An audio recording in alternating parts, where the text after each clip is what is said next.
Don't look at my phone. I'm not looking at your phone. Don't you look at my phone. All right, so we're gonna do something. We did this like a couple weeks ago. Yeah. And we're gonna do it again, but we're gonna do things a little bit different. So we're guessing. You know, Larson, Dave Meltzer really is like the brightest star in our industry. When I say our industry, I mean people who watch pro wrestling and then talk about it. And the reason why he's the brightest star is because he literally invented the star.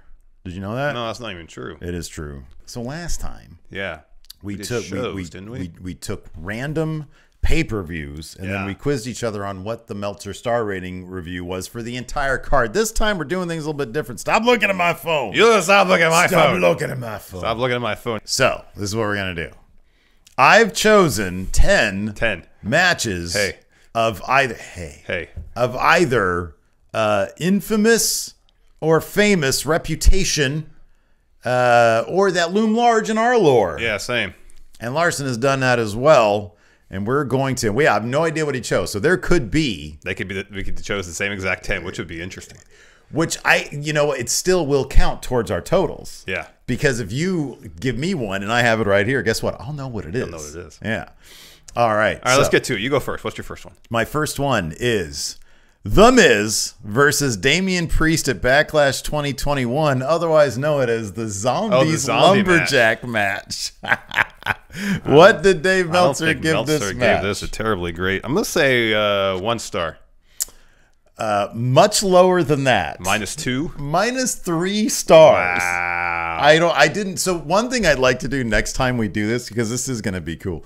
One thing I'd like to do is try to find just put in another hour of research and try to find a descriptive paragraph. Yeah, I know. That's why I thought about that, going back to the newsletters and finding that one or two lines of editorializing. To give us a clue. Exactly. To give us a little clue. Because it's one thing to hear the stars by themselves, another to get some context as far as what led to him giving those stars. I'd like to know, why -3? Why not -2 or -4? Exactly. You know, why? Why? Explain yourself, Dave. Yeah. All right, first one I got here. This is from Extreme Rules 2018. Okay. It's the Iron Man match between Seth Rollins and Dolph Ziggler for the Intercontinental title. Of course, this is the match where the crowd got so bored with the bout they started counting down the clock. In my head, that was on a Monday Night Raw. That was on a pay-per-view? Yeah, it was the main event of a pay-per-view, man. Okay. All right. So it's Seth and Dolph. The match was probably good. The crowd probably killed it a bit. I'm going to say he gave it 3 3/4. So close, 3 1/4.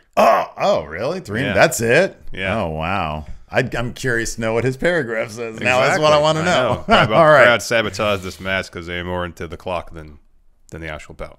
All right. So speaking of Seth freaking Rollins, what do you think Dave Meltzer gave the match where he removed a person's eye, namely Rey Mysterio? Yeah, we're talking yeah. about Extreme Rules 2020. Horror show. The horror show. Yeah. Eye for an eye. Of course, they kayfabed an eye. Mysterio had it right here. I'm going to say 2 stars. He gave this match 4 stars. Really? I think it was probably a really good match. I think it was pretty decent, but I remember the gimmicky nature of the eye popping out. I was like, oh, that's corny. That's the only thing I remember. See, that's why I thought 2 stars was appropriate. I thought Dave would be put off by the gimmicky nature of it. No, apparently he was all into it. He was like, man, they should do more of these horror. I want blood squirting out of the eye hole. That's what I want. All right, let's bring in whoever does Rob Zombie's. Exactly. Where's Tom Savini? Bring in the Saw guys. Yeah. Next on mine. We are in the arena for this one. Okay. Sorry, the stadium for this one. Okay, yeah. Let's go back to WrestleMania 31. Ooh. Levi Stadium. Ooh. It's a great night for us. Of course, I'm talking about the main event bout where we lost our minds when Seth Rollins cashed in. Roman Reigns versus Brock Lesnar. How many stars, Steve? Well, Larson. Well, you got to preface this that you spent about half this match in the merch store. I did, because I was like, I just walked around, to be honest with you. I think I was heading to the merch store. You came back with a bag full of stuff? Yeah, no, I went to the merch store. Everybody was gone, except for the merch people. Well, it's fortuitous here, Larson, because I have that on my phone. 4.5 stars. 4.5 stars. Dave Meltzer gave that particular match. So I'm up 1 now, man. No, that's not fair. It counts. We said at the beginning it counts. Oh, all right. It counts. Lame. If one of us is able to predict what the other one is, because it cuts both ways. So I'll give you this opportunity here too. All right. earlier in the card, Larson. All right. If you looked at the actual match listing, I did. Seth Rollins versus Randy Orton. I remember though. Oh, with the best finish, and I know you know it. That's great. When he went for the stomp and instead ended up getting an RKO. I'll say 3.5. 4 stars. 4 stars. For that particular match. It was a really good match. For that particular match. All right, you ruined my attempt to quiz you on a Reigns-Lesnar match, so here's another one from WrestleMania 34.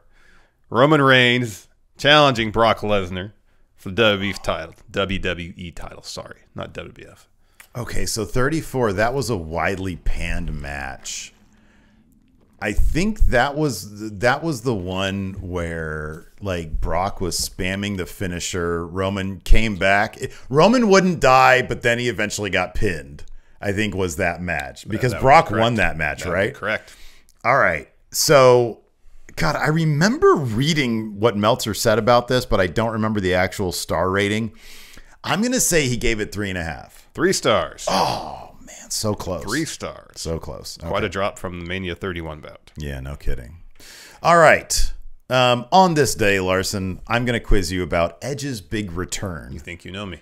At the 2021 Royal Rumble match. Yeah, that was a good one. Yes. So Edge came back. Of course, he won.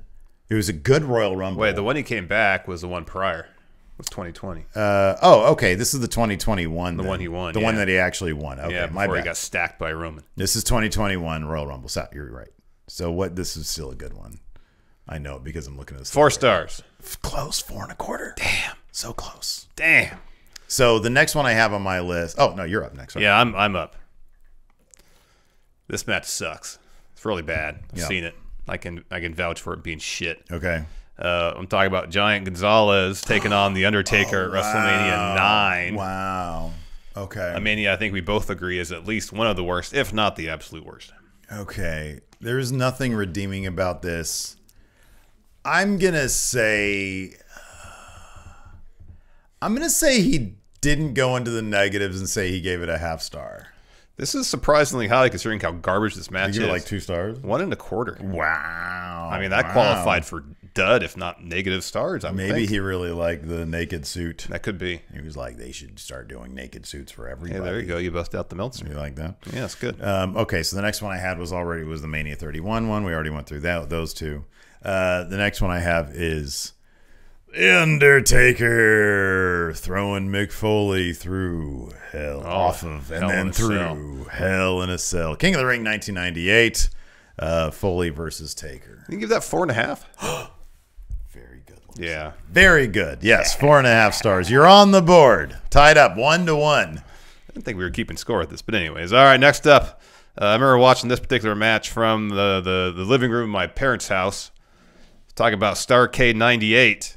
The day Kevin Nash broke Bill Goldberg's streak with the help of Scott Hall and a taser. Wow. What did Dave Meltzer give that match? I'm going to say he gave that the same number as the Giant Gonzalez match. I'll say 1.5 stars. Double it up and then some. 2 3/4. What? Was it like a good match until all that bullshit? I didn't read the editorializing. I don't know. That's what we got to do. All right, well, going back to... I keep on playing footsie, I'm sorry. Not with me. I don't know who you're playing footsie with. My feet are all the way over here. Oh. Yeah, I was doing I don't feel it. Let's go back to The Undertaker. Let's go all the way back to The Undertaker. Survivor Series 1991, when Undertaker famously dumped Hulk Hogan on his head. You got me, brother. And won the WWF title from Hulk Hogan. Well, it was a Hogan match, and they're generally not very good. You're warm. I don't think early Taker matches were generally regarded terribly highly either. Warmer. 1.5 stars. Inverted 0.5 star. 0.5 star. I got 0.5 star. See, this one I'm really curious about. Like, what did in his original review of this? I wonder if Meltzer was like, "This guy's never gonna last. This was a shock title change for a guy who's gonna be here for a minute." You know what I mean? Yeah. Or did he see, "Wow, this guy's gonna this guy's the future of the business. this guy's gonna be around for 30 years. This guy's gonna have a 30-year career." Next, Jerry Lynn, Rob Van Dam have been in the news since they've been on AEW television. You know, they had a series of matches for the ECW TV title. I'm talking about the one at Living Dangerously 99. They went about 22 minutes. Okay. Was this for a title? TV title. This is for the TV title. Okay. RVD came out the winner. I don't know what Dave Meltzer thinks about ECW. Well, perhaps this is a good litmus test. You know what? They had killer matches. The crowds were always awesome. I don't know if he would have gone like super high, but I'll say he gave it 4.5. 3.5. What? 3.5 stars. I'm not a big fan of all the flippy spots. There. I don't know, Jera. All right. We reference this match every once in a while. All right. It was bad. At least we think it was bad. Rusev versus John Cena. Oh, that in the flag match. That was so bad. At Battleground 2017. That match was terrible. It was. But what do you think David Meltzer, the wrestling observer of the universe, how many stars did he give this universe match? Now, huh? Of the entire universe. Are we going to have the aliens meet Dave Meltzer in 2027? If they are interested in fake fighting, yes, we will. Oh, they don't know it's fake. He's the guy to talk to. They don't know it's fake fighting. They might think these are modern gladiators, Steve. I hope so. 1 3/4.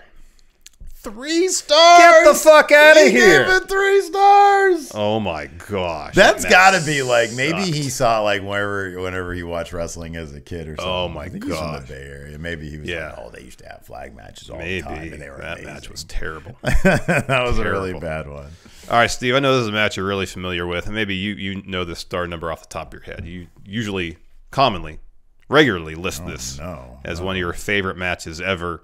It's one of your introductions to the world of New Japan Pro Wrestling. I'm talking about AJ Styles versus Shinsuke Nakamura at Wrestle Kingdom 10. Yeah. Boy, I love this match. I think Meltzer did too. I'm going to say he gave it straight up 5 stars. So close. 4 3/4. I was going to say that too. You know, a match he did give 5 stars to. One you haven't seen, you should, is Kota Ibushi versus Nakamura the year prior. I need to watch that. That match is fantastic. Yeah, damn it. It's way better than this one. There's another match that you and I both really enjoyed. If you remember, back in 2016, Sasha Banks and Charlotte Flair had an epic series where they traded that title on Raw, the Raw Women's title, like a million times. Yeah. They had a really terrific Falls Count Anywhere match. Yeah, that was great. I think that's the one that ended where didn't Charlotte like tap out Sasha in the... It was the other way around. Oh, it was the other way around. Sasha tapped out Charlotte when she had bank statement around the guardrail. Yeah, that was awesome. That was terrific. Yeah. But what did Dave, the wrestling observer, Meltzer give this match? If this helps, it happened on November 28th, 2016. Let's say 4 1/4. So close. 4 stars. Damn. 4 stars. That was a really good match. All right. Another really good match here, even though I haven't seen it. People tell me it's great. Let's go back to 2004. Okay. Ring of Honor. Oh, yeah. Samoa Joe versus CM Punk at World Title Classic, their famous time limit draw, their first in their initial 3-match series. Yeah. What did Dave give this one? I'm going to say the same rating he gave AJ Shinsuke, 4 3/4. You'd be wrong. It's 4 1/4. Oh, really? Okay. Yeah, no, I thought it'd be higher. I don't like draws. Dave time limit draws, not the draws. Dave doesn't have a problem with draws. Yeah. He gave Kenny Omega and Okada like a ridiculous high rating for their draw. Yeah. All right, so my last one here on the list. I have 2 more. Okay. I know because Rollins Brock Roman was on mine. Oh yeah. And then Rollins versus Orton. I did Yeah. Okay, so here's the last one that I got. WrestleMania 17. All right. It was days after they did they bought WCW. But this was the first of several matches in the WrestleMania lore between these two characters. Triple H versus The Undertaker, meeting for the first time at WrestleMania in 2001. Yeah, 2001. Yeah, 2001. How many stars did this match did Dave Meltzer get? See, I feel like this one was fine, but not as good as their other ones. You'd be right about that. Because I know the End of an Era obviously got, I think, like 4+, and the year prior, I think, got 4.5. I think this one got like 2.5. Oh, so close. 3.5. No, it's not that close. 3.5, the Cerebral Assassin. All right, I got 2 more. Let's do this one first. SummerSlam 2017. This match was ridiculously fun. Brock Lesnar defending against Roman Reigns, Samoa Joe, and Braun Strowman. Oh, this was a lot of fun. This match was tons of fun. I think he gave it 4.5. So close, 4 3/4, man. Really? He gave us almost 5 stars. Yeah, it was good. It was really ridiculously good fun. All right, last one. So, of course, you know, we all know how Sting versus Hollywood Hogan went at Starrcade 97, but their rematch, the follow-up bout at Super Brawl 98, where Hogan beat the shit out of Sting for like 20 minutes, only for Macho Man to help Sting get the win. Yeah. At the end, what did Dave Meltzer give this match? This was a universally panned match. I'm going to say he gave it a star. You have to go lower. Really? Half a star. Whoa! I feel like that's being generous. This match was shit. Oh my gosh! Wow, that has to be really bad. It is bad. It's horrible. Well, you're the only one who accurately guessed one. I just happen to have the same thing that you had, so congratulations. You beat me 1-0. Well done. I don't know. I don't know what you guys can give us in the comments. You guys can probably, you know, bitch about how we do this or something. I don't know. You guys should do it this way. Let us know. I don't know. Maybe you guys come up with a good idea. This is all a work in progress, obviously. I know, exactly. I like that. So far, I like this better than last time, though. Yeah. Yeah. Anyways. Bye.